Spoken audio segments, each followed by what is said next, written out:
Hey there guys, let's talk about Fantastic Four First Steps, and ironically enough, this is the fourth Fantastic Four film since 1994, and the biggest question is, did they finally get it right? So what is this movie all about? The Fantastic Four must stop a planet-eating space god named Galactus and his mysterious herald, the Silver Surfer, all while trying to keep their family from falling apart. I am Galactus. I am hunger. Shh, we'll talk about you later. This newest Fantastic Four film is directed by Matt Shakman, who's directed episodes of WandaVision and Game of Thrones, and it feels like every new decade we get a new Fantastic Four reboot. In 1994, we got the one where no one was ever supposed to see that movie and it was simply made to retain the rights, and then in the early 2000s, we got a couple Fantastic Four films, and I know there's some people who have a guilty pleasure love for those films, and then in 2015, which is the last Fantastic Four film that we got, well, it's known as Fantastic Four Stick, and if I close my eyes and think really hard about it, I can almost vividly remember my review for that movie. As a movie it fails, as a comic book movie it fails, so with all that said, it's clobbering time! But I'm happy to say, with this new installment, I feel like they finally got it right. Because in this new movie, the Fantastic Four are already 4 years into being superheroes on another version of Earth. Like I said, this movie drops you right into this world where the Fantastic Four already exist, and there's already this family dynamic, so you don't have to go through all the rigmarole and all of the obligatory backstory and the origin story, which I don't think is necessary, but the movie does highlight and reference some of those important details throughout. And the cool thing about the Fantastic Four are, they are the world's first superhero team to exist in this timeline, and the reason that makes so much sense is because it takes place in the 1960s, and that retro-futuristic aesthetic that you see throughout this film and in the backdrop, it just adds to the world that these characters exist in, and it feels so authentic, and it really was immersive to me, and I wish that we lived in a society where things still looked like that. I don't know, call me crazy, I'd rather have that aesthetic than everything looking like cheap IKEA furniture, though I do have a lot of it in my house. And speaking of that retro-futuristic 1960s aesthetic, it sort of reminds me of another superhero movie called The Incredibles, where it shares that same aesthetic art style throughout. And the fact that this movie does take place in the 1960s, there's just something so much more authentic about it, especially in terms of the Fantastic Four. And going forward with comic book movies, I would love to see more time period-esque comic book movies. For example, the upcoming X-Men movies. In my opinion, those should take place in the 1980s or the 1990s because it just fits that tone and that atmosphere perfectly, and it's more immersive. I don't like modern day movies where they can just use smartphones or social media.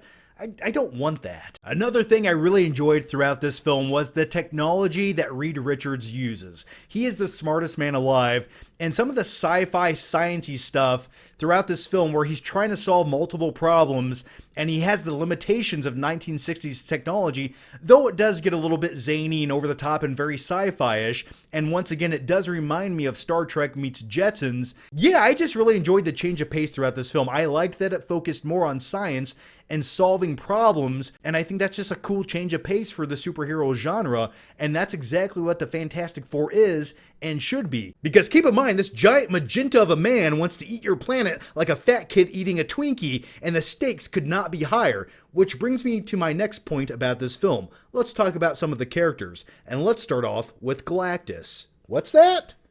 Oh, you want to kiss me? I don't know about you, but I vividly remember the last time I saw Galactus up on the big screen. It was in 2007 in Rise of the Silver Surfer, and let's just be honest, it was very disappointing. It's what meteorologists would call a giant shit cloud at best. But in this new movie, Galactus looks like Galactus. He looks like a massive cosmic god who devours planets to sustain his life force. Yeah, he's massive, he's terrifying, and his presence has this eeriness surrounding it, and he refers to humans as little bugs.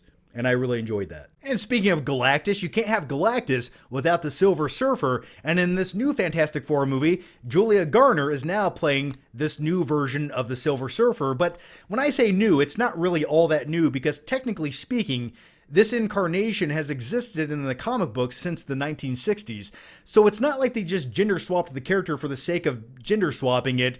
It does make sense for this story, and once again, this version has existed since the 1960s. But when it comes to the Silver Surfer in this film, there's an awesome cosmic chase sequence that happens, and it sort of reminded me of something that you would see straight out of Star Trek or maybe even Star Wars, and it put me on the edge of my seat, and there's a lot of things happening during this chase sequence, but it's so well done, and it lasts long enough to get you on the edge of your seat and immersed into what's happening. I thought it was riveting. I liked the music, I thought the visuals looked awesome, and I thought it was one of the cool standout scenes early on in the film. Now, speaking of the action in this film, one of the biggest complaints I keep hearing is there's not enough action throughout the film. And technically, for the first act of the movie, that might be true, but for me, you constantly see this dynamic group of characters using their powers, even if it's in a nuanced way. My point is, you do see these characters using their powers in everyday life, but when you do get a big action sequence, it matters. It's not just there for the sake of having a big explosion on the screen. So I liked how they sparsed out the action throughout this film.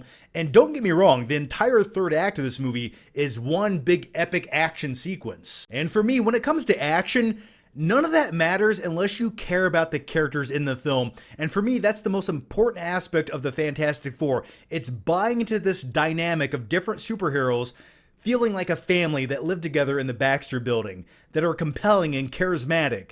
And I'm happy to say, I think they got all of the characters right. I don't really have any issues with the way any of these characters were portrayed. And let's quickly talk about them and break them down. You have Johnny Storm, the Human Torch, played by Joseph Quinn, and for me, it was perfect casting. He's cocky, he's funny, but still has a heart of gold, and he's classic Johnny. And then we have Ben Grimm, the Thing, and finally, they got him right. Because in the last movie, he was just walking around naked. And not only did they get the character design of the Thing right, they also focus on his body dysmorphia issues and his mental health in a very subtle way, where I felt like it was there and it was present, but also keep in mind, he has been the Thing and looked like a giant rock for the last 4 years, so he's learning to cope with it, but it's still there in the back of his mind, and I think the movie balanced that very well. And there are some dialogue-driven sequences with the Thing that when you watch it, the performance is so good that you forget that you're looking at this giant CGI orange rock guy, and you just see the performance shine through. And for me, that's the biggest praise I can give the character in the film. Like, you forget that you're looking at the Thing and you're just focused on the performance. I'm pretty sure this is like the 48th film that Pedro Pascal has put out this week, but when it comes to his portrayal as Reed Richards, I liked it. He seems like this obsessive, science-driven, logical character that almost hyper-focuses at times and becomes addicted to finding solutions, but ultimately, keep in mind that it's up to him, because he is the world's smartest man, to find solutions to these problems. And those problems are a giant cosmic god coming to eat Earth. So yeah, I get the stress level is an all-time high for this character, and I think it is represented throughout the film pretty well. And also, when it comes to his character, throughout the entire movie, there is this overarching guilt that he feels for accidentally turning his friends and family into the Fantastic Four. And honestly, the surprise performance for me was Vanessa Kirby as Sue Storm. Without getting into spoilers, I feel like she played this character to perfection. She has compassion and intensity, and during the third act of the film, there is one sequence where I could see the anxiety on her face, and I thought it was almost riveting. So, am I selling this movie too hard? I don't know, but I really enjoyed the characters and the performances in this film, because I've been saying it for years. Nothing matters in a movie unless you have compelling, charismatic characters, and the Fantastic Four, they got it right. Now, like I already said, I really enjoyed the aesthetics that you see in this film, but also tonally, it feels like a standalone Fantastic Four film that doesn't feel overly connected to the MCU. It sort of stands on its own in terms of look and the way that it's color graded and the atmosphere and the world that it exists in. And I hope more MCU movies can feel like standalone movies that exist in their own universe without all looking the same and having the same color grading. And for me, this movie looked awesome. This is exactly what I wanted it to look like. So as far as some of the visuals and CGI throughout the film, I will say there are some shots that look way better when you watch it up on the big screen in comparison to the trailers that we got months ago. So I'll just leave it there. Also, there is one character that they do CGI that looks a little bit wonky at times, and maybe I'm nitpicking, but I feel like that's really my only complaint. Sometimes this character looks a little weird, but at other times it looks fine and it's more than serviceable for what you get. So I'll just leave it there. Okay, let's keep going. And one last thing I have to say about this film was the score by Michael Giacchino in this film worked perfectly, especially for that 1960s time period. I thought it was uplifting, it was epic when it needed to, it was bombastic, but it was also beautiful and soothing at the same time. So I'm a huge fan of the score of this movie, and it's one of the more recent movie scores that really stood out to me that I would like to go back and listen to. Now let's talk about the things I didn't like about this movie. It has been confirmed that they removed a subplot revolving around the character of Red Ghost played by John Malkovich in this film. Now, I'm not quite sure how big that subplot was. I could only assume maybe it was minor. And also, this movie is under 2 hours long.